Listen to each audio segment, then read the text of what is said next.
하나님 말씀 보겠습니다. 하나님의 말씀은 시편 131편 1절에서 3절까지 우리 한 목소리로 읽겠습니다. 시작. 여호와여, 내 마음이 교만하지 아니하고 내 눈이 오만하지 아니하오며 내가 큰 일과 감당하지 못할 놀라운 일을 하려고 힘쓰지 아니하나이다. 실로 내가 내 영혼으로 고용하고 평온하게 하기를 젖된 아이가 그의 어머니 품에 있음 같게 하였나니 내 영혼이 젖된 아이와 같도다. 이스라엘아, 지금부터 영원까지 여호와를 바랄지어다. 아멘. 아멘.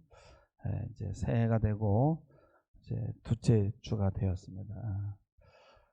그럼에도 저는 여전히 새해에 대한 아직 둘째 주밖에 안 됐는데 새해는 어떻게 살아야 될 것인가, 이제 거기에 대해서 이렇게 말씀을 준비하게 됩니다. 우리가 잠을 자기 위해서는 옷을 벗습니다.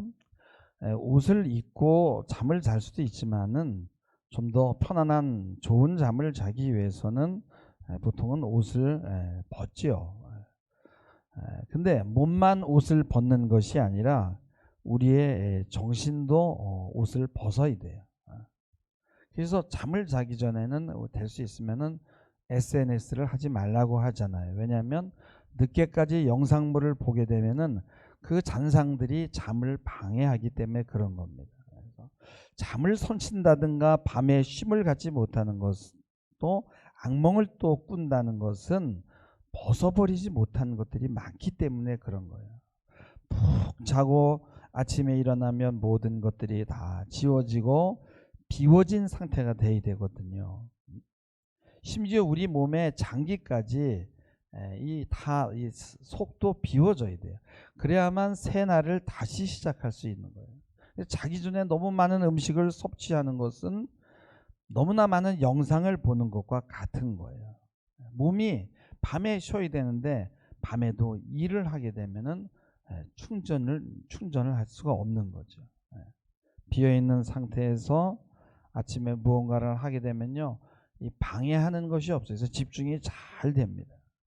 잠을 통해서 에너지도 충전했고 또 비어있는 상태이기 때문에 새벽에 기도하면 얼마나 좋겠어요. 그래서 시편 143편 8절에 보면 다윗이 이렇게 기도합니다. 아침에 나로 하여금 주의 인자한 말씀을 듣게 하소서. 내가 주를 의뢰함이니이다. 내가 다닐 길을 알게 하소서. 내가 내 영혼을 주께 드립니다. 라고 이런 어린아이와 같은 기도를 하는 거예요. 하나님은 밤과 낮의 반복이라는 이런 구조를 지속적으로 우리가 반복할 수 있도록 하셨어요. 밤에는 쉬고 에너지를 충전하고 낮에 활동하게 만들었는데 이게 죽는 순간까지 반복이 됩니다. 매번 이런 구조가 반복된다는 것은 매일 기회가 주어지고 매일 다시 시작할 수 있다는 의미예요. 너무 계획을 크게 잡아놓으면 매일 다시 시작을 못해요. 우리가 해야 될 일은 매일 벗고 잠자리에 들고 비워낸 다음에 다음날 다시 시작하는 거예요. 크고 원대한 꿈보다는 매일 벗어버리고 아침에 다시 시작하는 이 반복되는 일을 잘 해야 돼요. 1년 계획도 중요하지만 하루하루를 잘 살아야만 보람찬 1년을 만들게 된다는 것입니다. 우리에게 이렇게 매일 기회가 주어지는데도 실패하는 것은 원대한 꿈이 실패하는 게 아니라 작은 일상이 실패하는 거예요. 벗고 비우고 충전하고 낮에는 열심히 일하고. 여러분의 이 하루 24시간이 참 짧다면 짧지만요, 결코 짧은 시간이 아닙니다. 여러분 알죠? 이 배터리를 오래 사용하는 방법은요, 100%까지 완전히 충전한 다음에요, 그 100%를 완전히 다 사용하는 거예요. 그래야만 이 배터리의 용량이 줄어들지 않아요. 그거를 계속 반복하는 거예요. 완전히 충전하고 다 쓰고. 그래서 우리 딸들이 그래요. 아빠는 어떻게 이렇게 무슨 물건을 하면 이렇게 끝까지 오랫동안 망가지지 않고 잘 쓰냐 이거예요. 배터리를 그냥 100% 충전하고 바닥이 날 때까지 쓰고 또 충전하고 반복하는 거예요. 근데 우리는 70% 충전하고 50% 쓰고 20%에서 다시 충전하는 거예요. 그러다가 또 100%도 충전하지 않아요. 50% 충전하고 30% 쓰고 또 충전하고. 여러분, 노인들이 이 선망 증세가 와요. 선망 증세는 막 이렇게 현실과 뭐 환상 이런 것들이 막 헷갈리고 사람도 못 알아보고, 이건 아직은 치매는 아니에요. 근데 그게 왜 그러냐면은 잠을 푹 자지 못하기 때문에 그래. 낮에는 열심히 일해야 되는데 몸이 아프니까 운동을 못 하는 거야. 생각이 많아지고 잔상들이 밤에 막 괴롭히니까 잠을 못 자고요. 그래서 결국은 선망을 증세가 오다가 나중에는 치매로 가게 되는 거예요. 사람들은요, 좋은 쉼을 위해서 보니까 요즘에는 차에다가 그렇게 그 캐러반을 달고 다니더라고. 그게 뭐냐면은 이렇게 그 안에 뭐 화장실 뭐 이런 그런 잠을 잘 수 있는 이런 구비들이 다 돼 있는 그런 거예요. 차 뒤에다 매달고 다니는데 굉장히 비싸요. 제가 그런 걸 이렇게 보면서, 야, 쉬는 것이 저렇게도 복잡하고 돈이 많이 드냐 싶은 게 제 눈에는 안쓰러워 보여요. 이제는 우리도 선진국 반열에 들어가서 점점 이렇게 외국처럼 되는 것 같아요. 저도 한번 거기 자고 싶은 생각이 있어서 제가 한번 알아봤어요. 그랬더니 이 호텔 업주들이 그런 캐러반을 한 10개 사가지고선 이렇게 좋은 장소에다가 만들어 놓고 숙박비를 받더라고요. 그래 알아보니까 12만 원이야. 그 조그만 방에서 자는데. 차라리 호텔에서 자는 게 나을 것 같아. 그래도 제가 한번 좀 잡아야 되겠어요. 근데 사람들이 이 관심은 쉼에 있어요. 좋은 장소를 물색하고 그곳에다 집을 짓습니다. 여러분, 남쪽으로 내려가는 이 고속도로가요, 경부고속도로가 있고 35번, 45번, 55번 도로가 있어요. 경부고속도로는 생긴 지가 오래돼서 옆에 공장이 많고 집들이 많아서 경관이 안 좋아요. 근데 55번 중안고속도로는 치악산과 소백산을 보면서 이렇게 달리고, 45번 중부 내륙 고속도로는 조룡산, 속리산 이런 문경세제를 끼고 달립니다. 경관이 좋아요. 이 35번의 특별히 대전 통영 고속도로는요, 덕유산과 지리산 자락으로 달리는데, 여러분, 지리산 산이 워낙 거대합니다. 근데 거기 이렇게 달리다 보면은요, 이 집들이 산속에 이렇게 뭐 마을도 있고 이렇게 폭 쌓여 있는 것을 보게 되는 거예요. 거기 살면은 정말 산기운이 몸을 보호할 수 있겠구나 하는 생각이 들을 정도예요. 그래서 특별히 지리산은 너무너무 거대합니다. 엄마의 품과 같아. 사람들은 뭔가 힘들고 어려우면 다 보니까 지리산 자락에다가 뭘 짓고 거기다 숨어 들어가더라고요. 여러분요, 집이라는 곳은요, 쉬는 곳인데, 홈이라 그러잖아요. 홈 그러면은 나를 받아주고 안아주는 거예요. 그래서 고향이 생각나고 엄마가 생각이 나죠. 근데 홈레스라는 단어가 있어. 홈에다가 LESS를 붙이면은 집이 없다는 거. 이게 무슨 얘기냐면 불황아야, 불황아. 노숙자를 홈레스라 그러는 거예요. 노숙자는 집이 없다라는 거예요. 옛날에는 다 잡아다가 시설에다 막 가뒀죠. 그러니까 잠을 잔다라는 것은 편하게 나를 벗어버리는 것인데, 몸도 정신도 다 벗어 던지는 거예요. 근데 그러려면 편안한 집이 있어야 돼. 이 노숙자처럼 불황아처럼 살게 되면 쉼을 가질 수가 없어요. 근데 여러분, 이 편안한 이 영혼의 집이 뭐예요? 그게 바로 아버지의 품입니다. 할렐루야. 영혼의 집이 있어야만 진정한 쉼을 가질 수 있어요. 여러분, 우리가 잠을 잘 때 내일 아침에 해가 뜬다는 믿음을 갖고 자잖아요. 내가 다시 눈을 뜨리라는 믿음이 있기 때문에 내일을 기대하고 자잖아요. 진정한 쉼을 갖기 위해서는 어린아이처럼 우리의 모든 것들이 다 맡겨져야 돼요. 포근한 영혼의 안식처,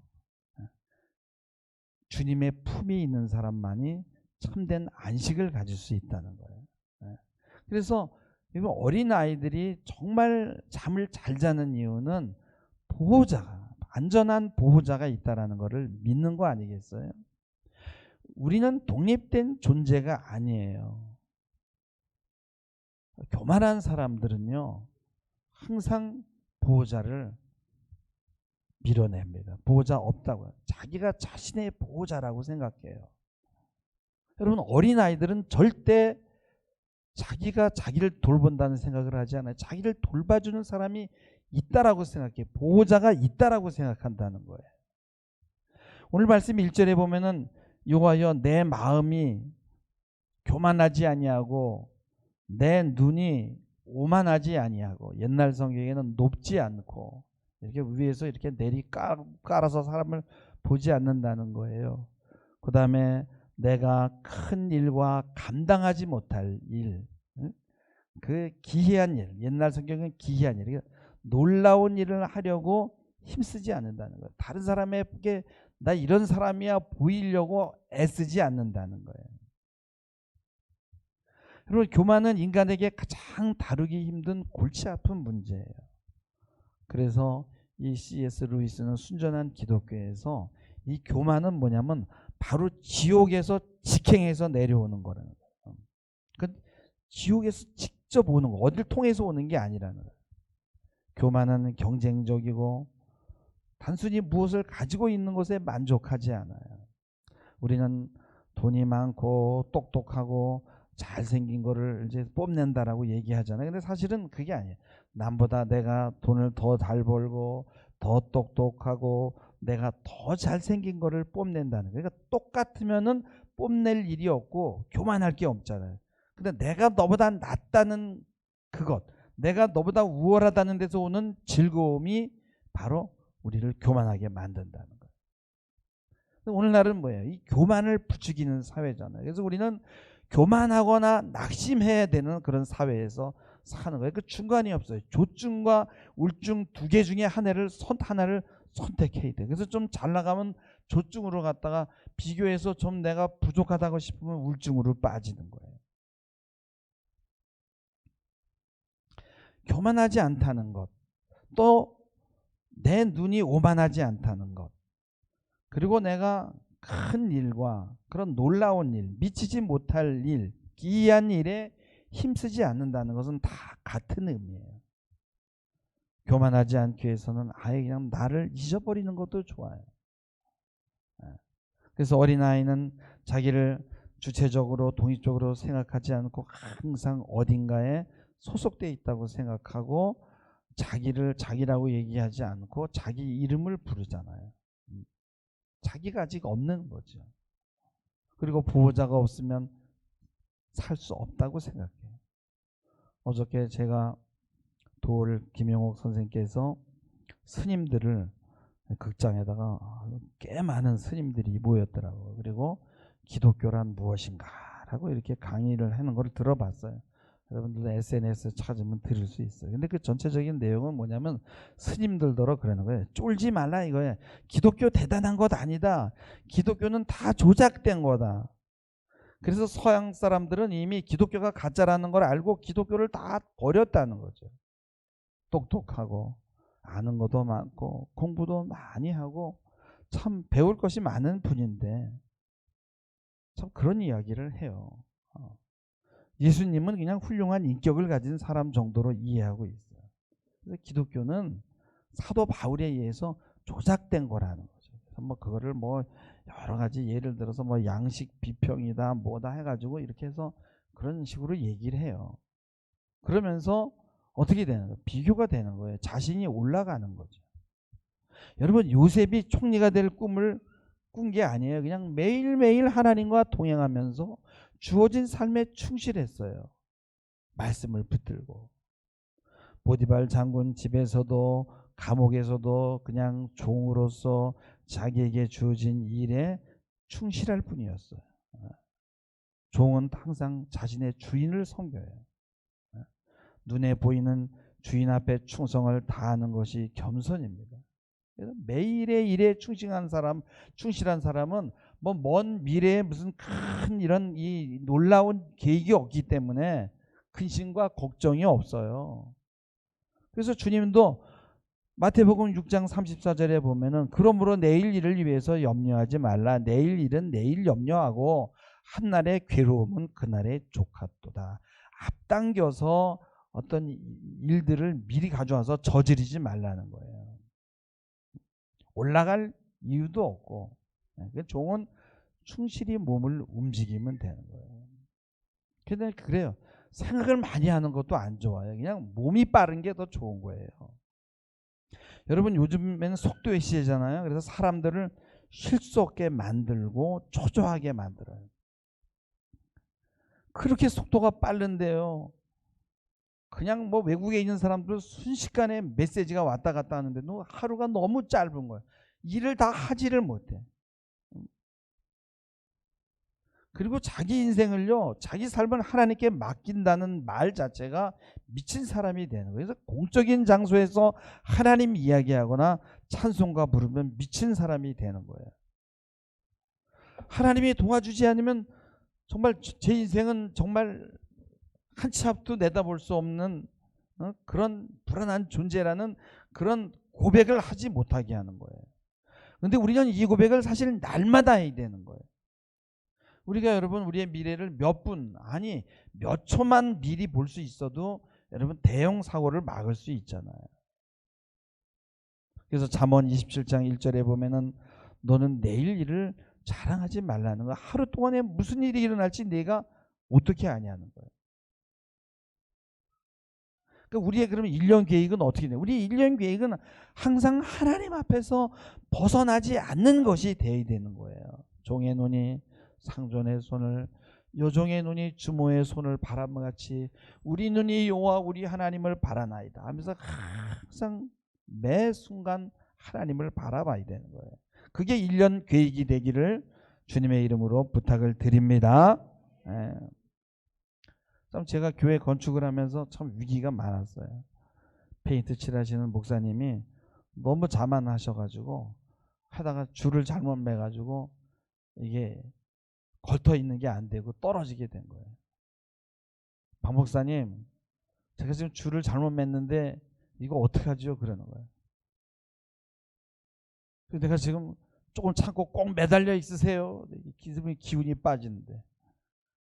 그래가지고 뭐 보온 덮개 스티로폴 막 달려가가지고 막 그걸 막 쌌어요. 한 내 이 배꼽 높이까지 그냥 싼 거예요. 기운이 빠지니까 그냥 떨어지는 거예요. 한 13m에서. 발가락만 부러졌어요. 만약에 돌아가셨다면은 그 자식들이 와서 손해배상 청구하고 어떻게 되겠어요? 교회 못 짓는 거죠. 그리고 이렇게 하다 보니까 뭐 높은 데서 이런 쇠 조각 이런 것들 막 떨어져 가지고 막 옆으로 떨어지고 이런 보면서 야, 이거 하나님이 도와주시는구나. 그런 생각을 안 할 수가 없었어요.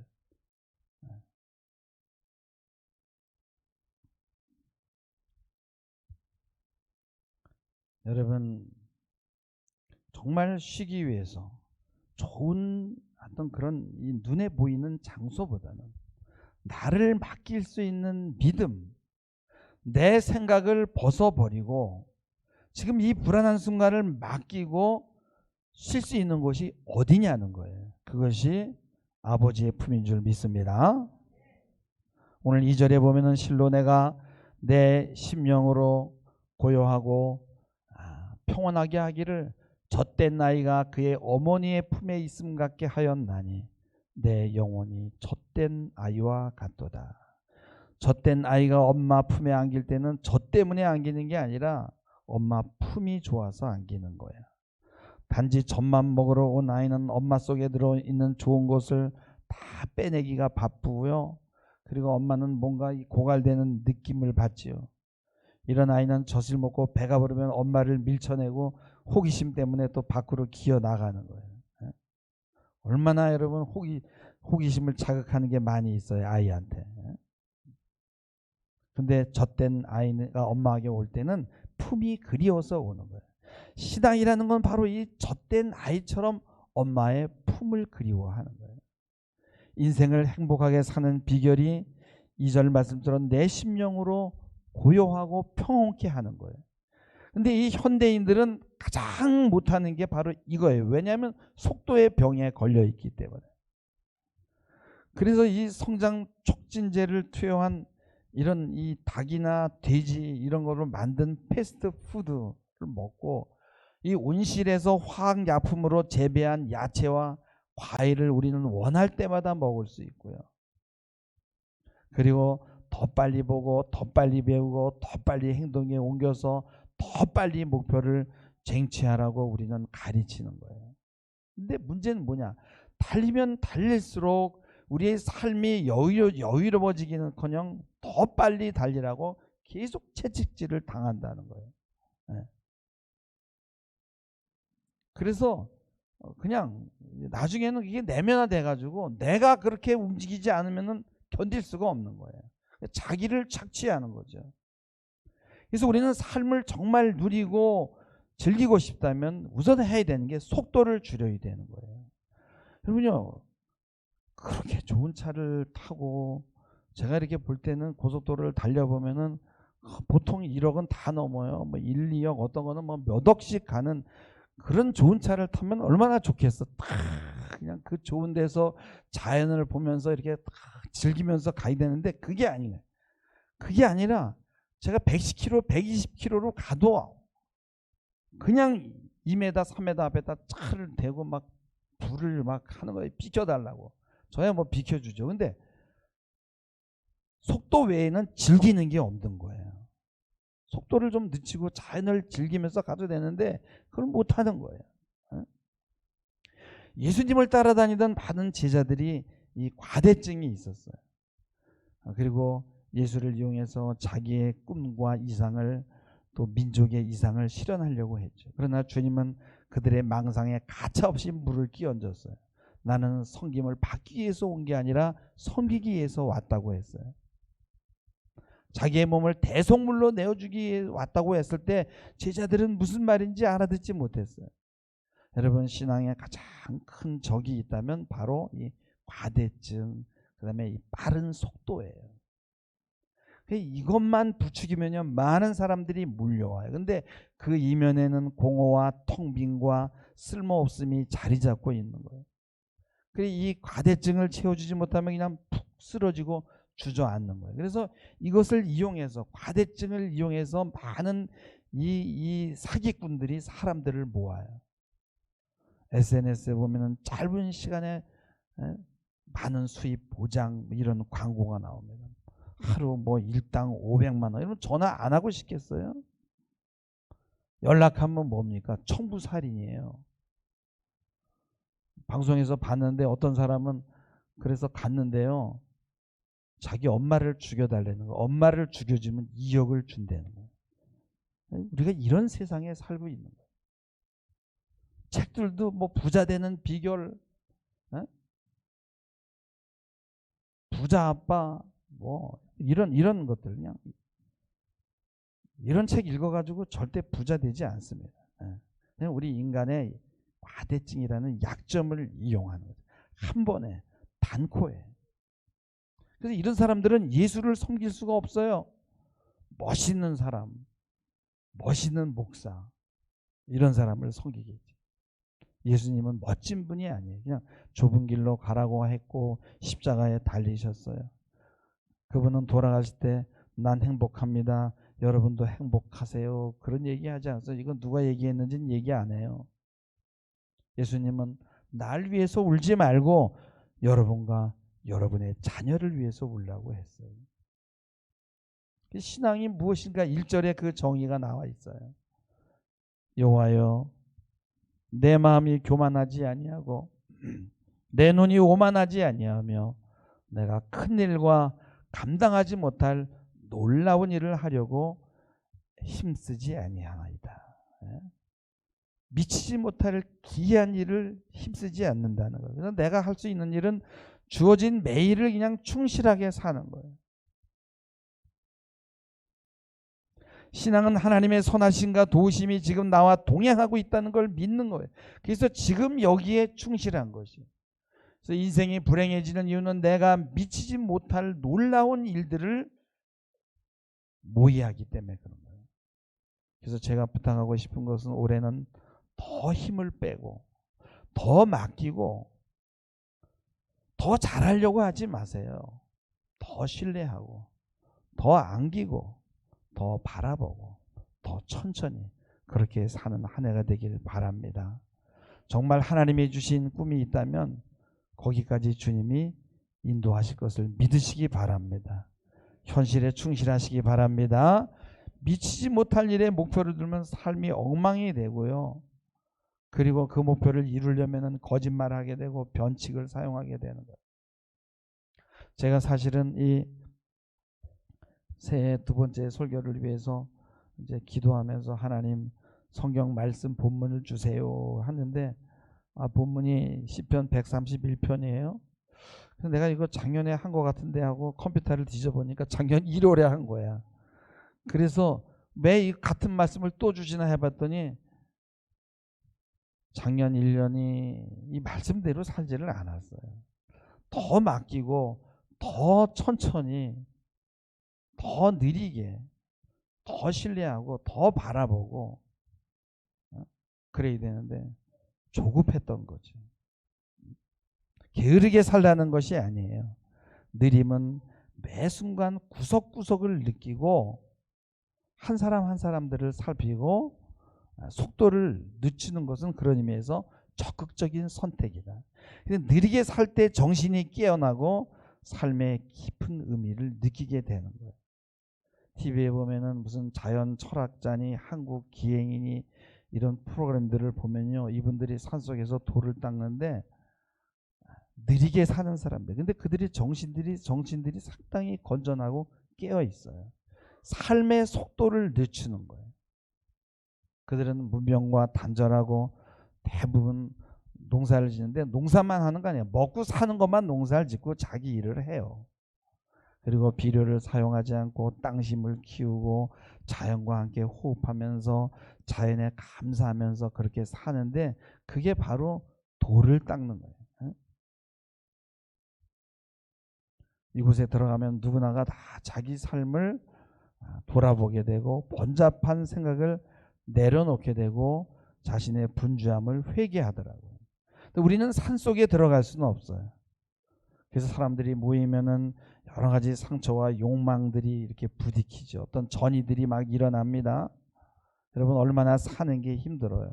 우리는 그냥 서로 안아주고 이해해주고 받아주고 긍휼히 여겨준다면 그 날카로운 것들이 상쇄되고 이곳이 쉼을 얻을 수 있는 공간으로 변하게 될 줄 믿습니다. 마지막으로 시편 131편 3절을 보면은 이스라엘아 지금부터 영원까지 여호와를 바랄지어다라고 말합니다. 중요한 것은 지금부터 영원까지인데 영원은 너무 멀리 있고요. 지금이에요. 지금 내가 하나님을 붙들고 있느냐, 지금 내가 내 인생을 내 자녀를 하나님에게 맡기고 있느냐, 지금 내가 기도하고 있느냐, 바로 지금이에요. 지금부터 영원까지 하나님을 붙들 때 그 언젠가의 시점에서 반드시 하나님이 나를 드러내시게 되는 거죠. 신앙은 지금이에요. 할렐루야. 아이고 우리 아들이 고3인데 1년만 좀 쉬었다가 대학 들어간다. 이런 사람들은요 정말 가난한 사람들이에요. 이런 사람들은 지금이 항상 없어요. 대학 들어가면 이미 늦어요. 신앙을 다 잊어버리는 거예요. 신앙 잊어버리고 나면 모든 것을 다 잊어버리는 거예요. 신앙은 하루아침에 생기는 것이 아니고 지금 충실해야 되는 거예요. 우리 앞에 선택이 있습니다. 속도전으로 갈 것이냐 정말 느림을 선택할 것이냐. 여러분요 이 문명이 얼마나 빠름을 선택했어요. 근데 점점 망가지고요. 무슨 초음속 무슨 그런 미사일을 개발하고 이 누가 더 강한 빠름이라는 거 뭐예요? 누가 더 강하냐는 거 아니에요? 그리고 사람을 학살하는 무기들만 만들어내잖아요. 이제는 속도를 줄이자는 얘기도 못해요. 그냥 죽음으로 달려가고 있습니다. 여러분 토끼와 거북이 중에서 그럼에도 불구하고 여러분 거북이를 선택하시기를 주님의 이름으로 부탁을 드립니다. 빠른 사람은 자기 내면을 채울 시간이 없어요. 지금 여기에 충실했던 사람들은 느리게 가는 사람들이에요. 구름 위에 떠서 사는 게 아니라 현실에 충실하게 작은 것에서 의미를 찾고 조금씩 조금씩 쌓아가는 거예요. 예? 여러분, 정말 포근한 공동체가 되기 위해서 기도와 찬송이 끊이지 않도록 이 교회를 만들어 가시길 주님의 이름으로 부탁합니다. 그래서 자주 모여서 애찬을 나누는 여러분 되길 주님의 이름으로 축원합니다. 제가 이제 그래서 그거를 실천하기 위해서 여기 교회 주변에 몇 군데 이렇게 보니까 이렇게 노는 땅이 좀 있더라고요. 그래서 작은 밭을 한 세 군데 좀 만들어서 이렇게 좀 농사도 좀 한번 지어 보려고 그래요. 농사 전문은 아니지만은 조그맣게. 그러면서 이 교회가 정말 포근하고 정말 느리게 가는구나라는 거를 누가 와도 이렇게 느낄 수 있는 그런 좀 일들을 해보고 싶습니다. 여러분, 정말 엄마 품에 안겨서 고요케 하고 평온케 하는 시간을 많이 갖는 한 해 되시고, 그렇게 충전이 돼서 또 주변을 돌아볼 수 있는 여유까지 갖는 그런 한 해가 되기를 주님의 이름으로 부탁하며 말씀을 맺습니다. 기도하시겠습니다. 주님, 우리에게 속삭이는 유혹의 소리들이 있습니다. 너 왜 그렇게 사느냐, 얼마나 좋고 빠른 길이 있는데 라는 소리들입니다. 주님, 참으로 미치지 못할 놀라운 일에 힘을 쓰다가 인생의 좋은 시기를 다 놓치는 것이 아니라 지금 바로 여기를 살게 하옵소서. 내 심령으로 고요하고 평온케 하며 주 안에서 쉼을 얻으며 삶의 힘을 여기서 얻을 수 있는 지혜를 허락하옵소서. 감사드리며 예수님의 이름으로 기도하옵나이다. 아멘.